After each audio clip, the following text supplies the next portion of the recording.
Sage of the Shadows, where dark whispers echo through the night. Audio story, Blood Twins. Chapter 5, The Burden of Trust.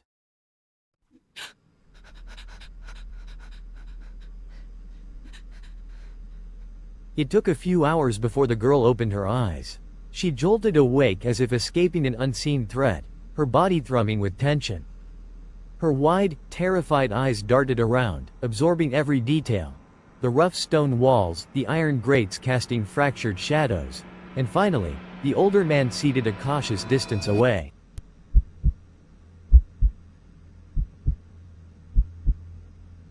His sharp, weary eyes studied her beneath a veil of calm, but the subtle, almost apologetic smile on his face betrayed a flicker of emotion. It wasn't comfort, perhaps it was regret. The girl recoiled instinctively, pressing herself against the wall as if it might swallow her whole. Her chest heaved as panic clawed its way to the surface. Every muscle in her body coiled, ready to fight or flee.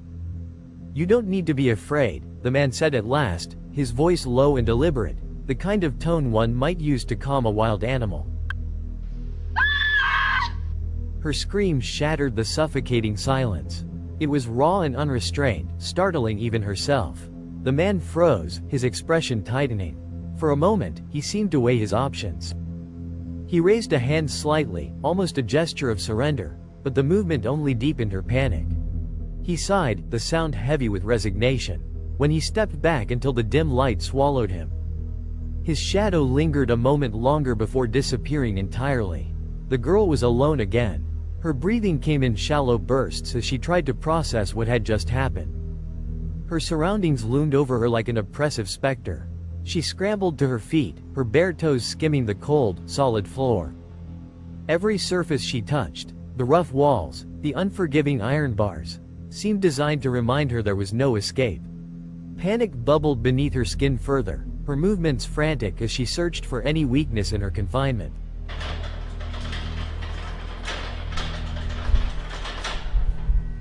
Desperation took hold as she grabbed the bars, her fingers white-knuckled against the iron's chill. She rattled them violently, but they held firm, groaning in protest but refusing to yield. She slumped against the bars, her breath coming in ragged gasps, when the sound of footsteps echoed from the corridor. Her body stiffened. The steps were light, unhurried, and deliberate.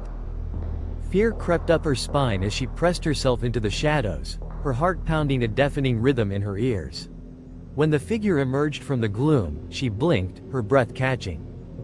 It was a girl, young, perhaps her age, 18 or 19. Her face was soft, unassuming, framed by loose waves of dark hair. Her eyes, warm and earnest, locked onto the prisoners with surprising intensity. "I'm Erika," she said softly, her voice devoid of menace. She held up her empty hands in a gesture of peace. "Can you tell me your name?" The prisoner hesitated. Her instincts screamed at her to stay silent, to guard herself against this stranger's unspoken motives. After a long pause, she shook her head, lips pressed tightly together. "What if I promise not to steal it?" Erika asked with a gentle smile, her humor disarming, though the prisoner's suspicion did not waver. After a long, tense silence, the girl whispered, "Arina." Erika's expression brightened with tangible relief, though she quickly masked it. "It's nice to meet you, Arina," she said. Her voice was steady, but her hands betrayed a slight tremor. "I want to help you, but I need to know if I can.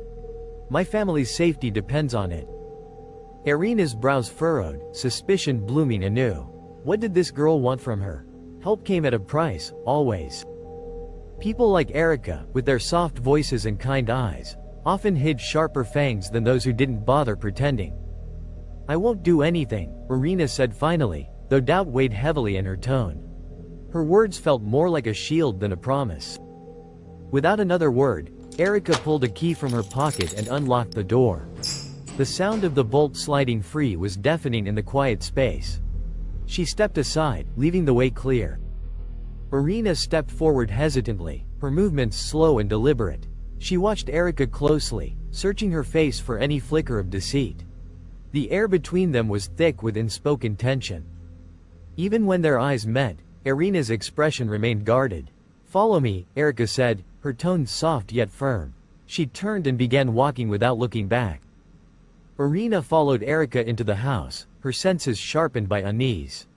The transition from the dim, confining corridor to the warmth of the house felt disorienting. The faint scent of wood polish and lavender clashed with the cold, metallic air of her prison. She could hear faint creaks in the polished marble floors, the distant hum of recessed LED lights. Every sound, every flicker of light felt like it might conceal a threat. The entrance hall stretched out in a careful blend of elegance and sterility. The floors gleamed with a mirror-like polish, their cream-toned marble veined with gold accents. High, vaulted ceilings gave the space an airy quality, with an oversized chandelier hanging at the center like a frozen cascade of crystals. Smooth, off-white walls bore minimal decoration. Only a few abstract paintings in muted colors broke the monotony. A console table sat against one wall, its glass surface devoid of clutter save for a minimalist vase holding a single, starkly white orchid. Erika walked ahead, her footsteps soft and deliberate, barely disturbing the serene hush of the house. She didn't speak, and Arina was grateful for that. Words would have felt too sharp in the fragile stillness. As they ascended the floating staircase made of tempered glass with sleek black metal railings, the air grew heavier. The staircase spiraled gently, each step a flawless, transparent pane that seemed to defy gravity. Below, a recessed living area came into view, furnished with neutral-toned modern couches and a low coffee table of polished stone. The fireplace embedded in the far wall flickered with flames, their light casting faint, dancing shadows over the space. At the top of the stairs, Erika paused. She glanced back, her expression unreadable, before leading Arina down a short hallway. The walls here were lined with meticulously chosen artwork, abstracts in monochrome, their shapes stark and enigmatic. Recessed lighting illuminated them just enough to make the shadows within their designs seem alive. The floor transitioned to smooth, dark wood, its surface so pristine that it seemed untouched by human presence. Erika stopped in front of a room, her hand hovering over the doorknob. "You can shower here," she said finally, her voice tight. She pushed the door open, revealing a large room with a modern bathroom. It was clean, almost obsessively so, with white tiles and neatly folded towels.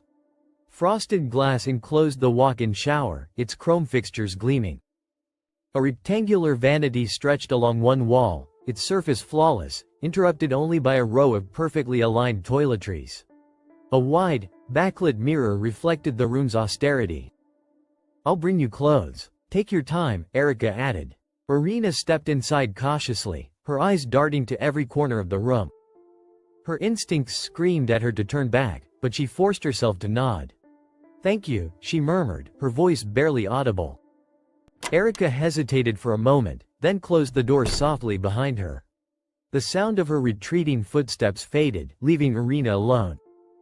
For a moment, Arina simply stood there, staring at her reflection in the mirror. The girl who looked back at her was a stranger.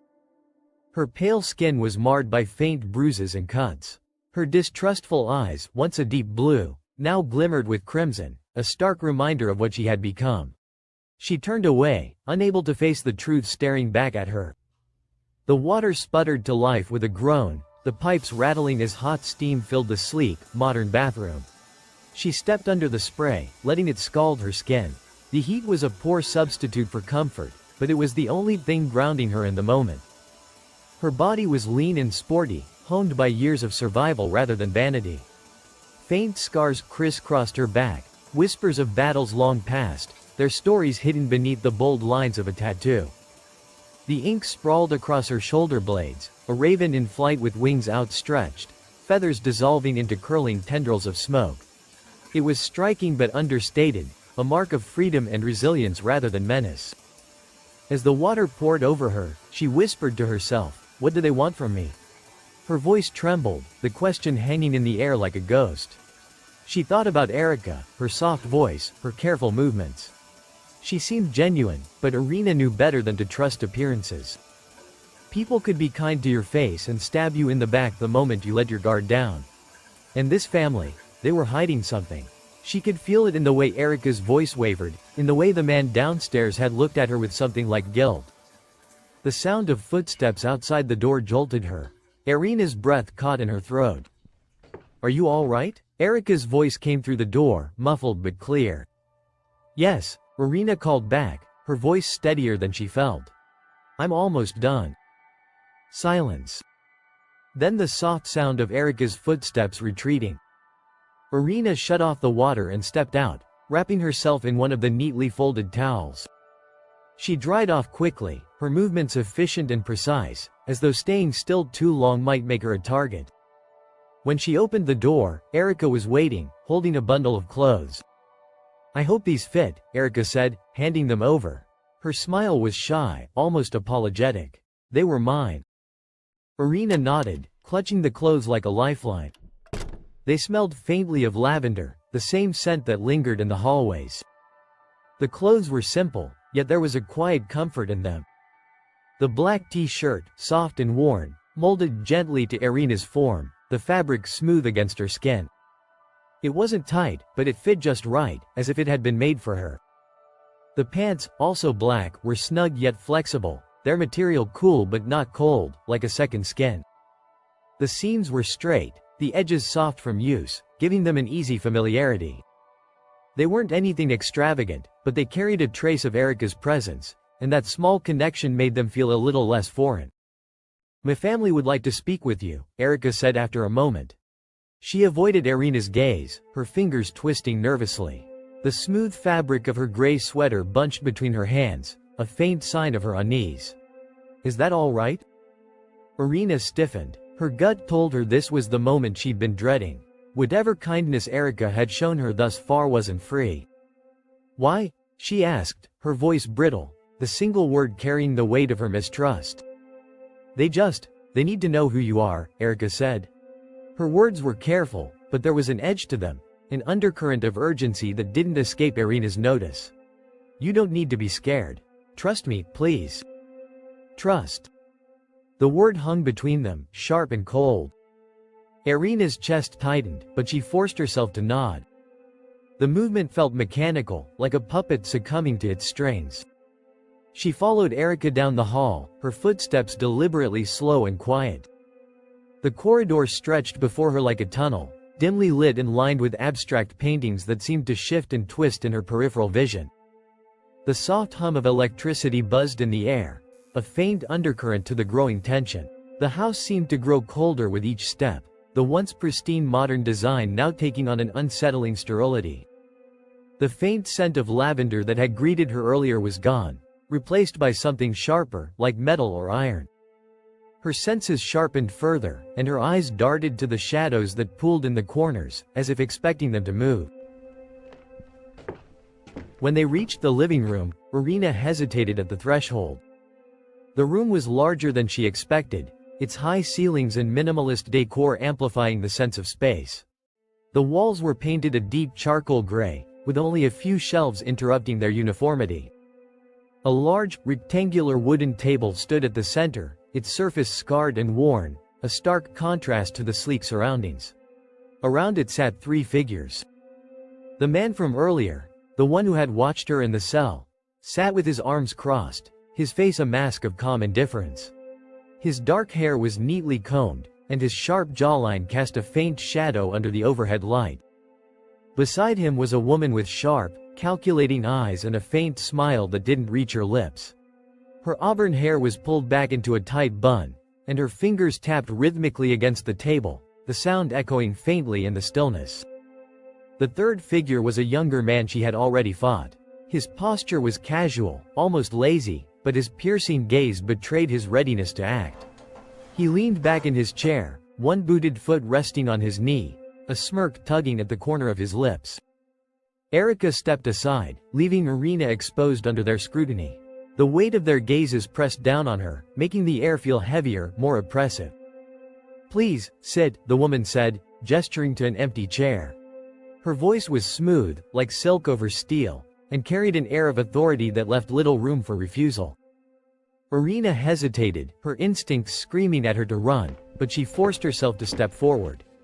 Her movements were deliberate, each step measured as if treading on unstable ground. As she sat, her gaze drifted to the table. There were cups in front of each person, plain and unassuming, yet the scent that hit her was unmistakable. Blood. Her stomach twisted, and her eyes darkened, the crimson creeping into her irises despite her efforts to suppress it. "I knew you'd be hungry," Erika said softly, breaking the silence. "Drink. You'll feel better." Arina's trembling hands reached for the cup. The metallic scent overwhelmed her senses, threatening to unearth a hunger she fought to control. She resisted the urge to drain it in one gulp, instead sipping cautiously, acutely aware of their eyes on her. The blood was warm, sliding down her throat like liquid fire, both soothing and disconcerting.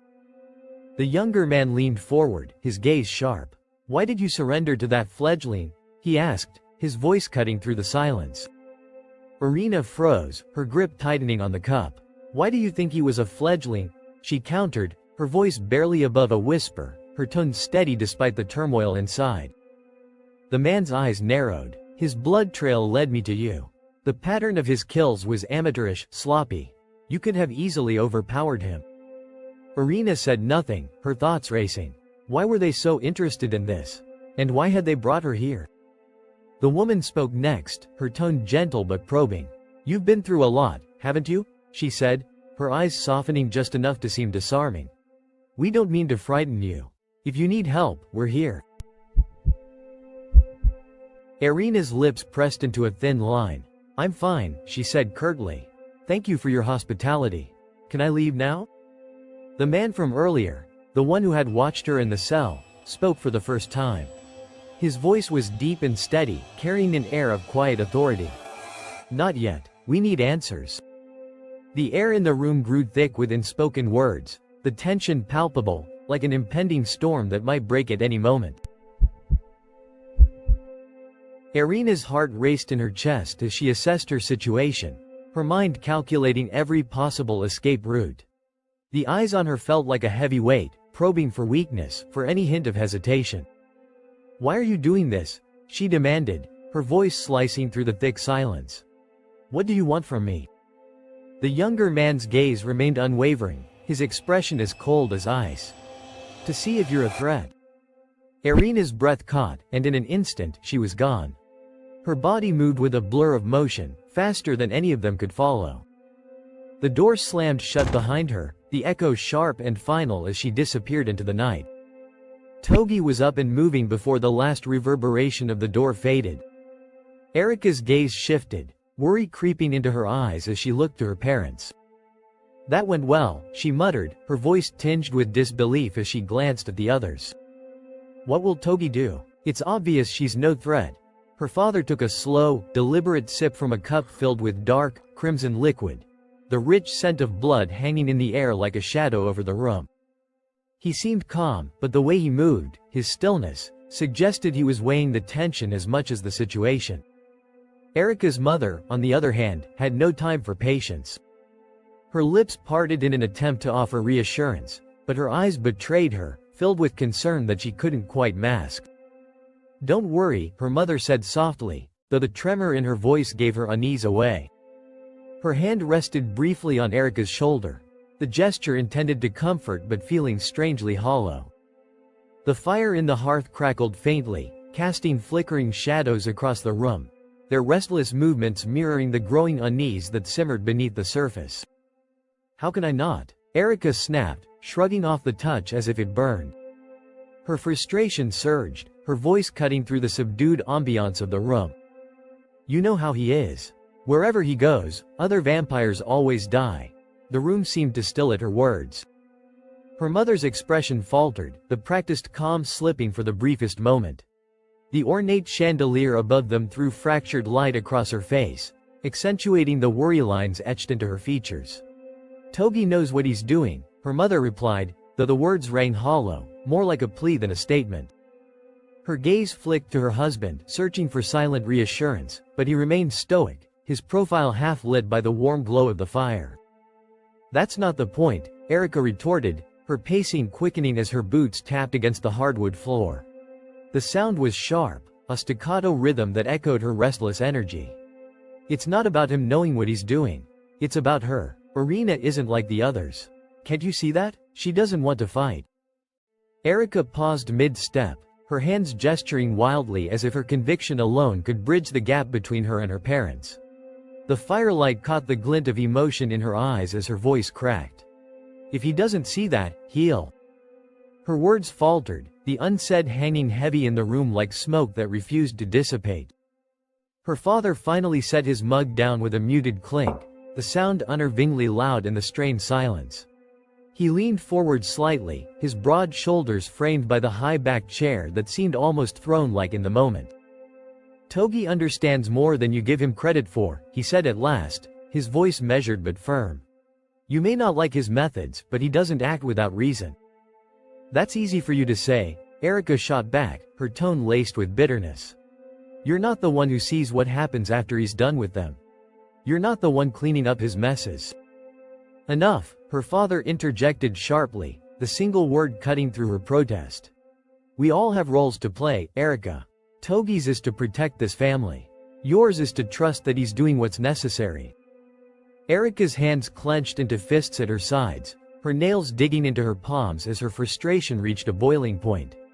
"Protecting us from what?" she demanded, her voice rising. "From scared girls running for their lives? From fledglings who don't even know how to survive without killing?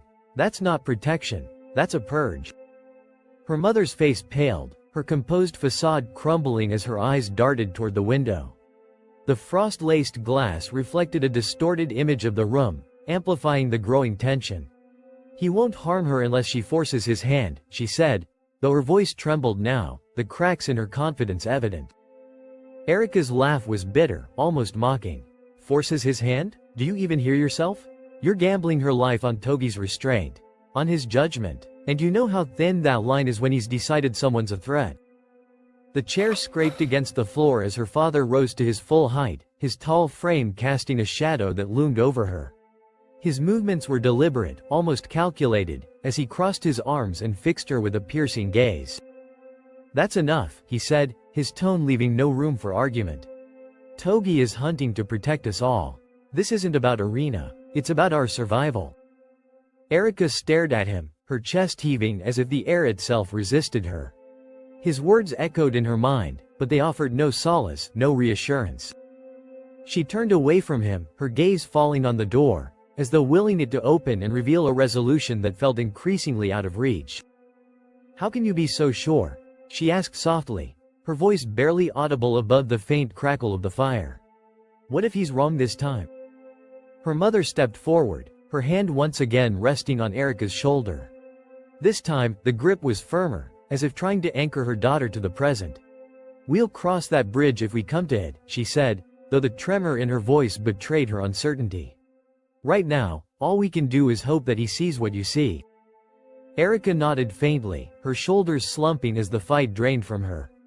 But her thoughts were already elsewhere, out there with Togi and Arina, with the storm that seemed to be brewing beyond the walls of their home. "Hope," she murmured bitterly under her breath. It felt too fragile, like glass balanced on the edge of a precipice, ready to shatter with the slightest misstep.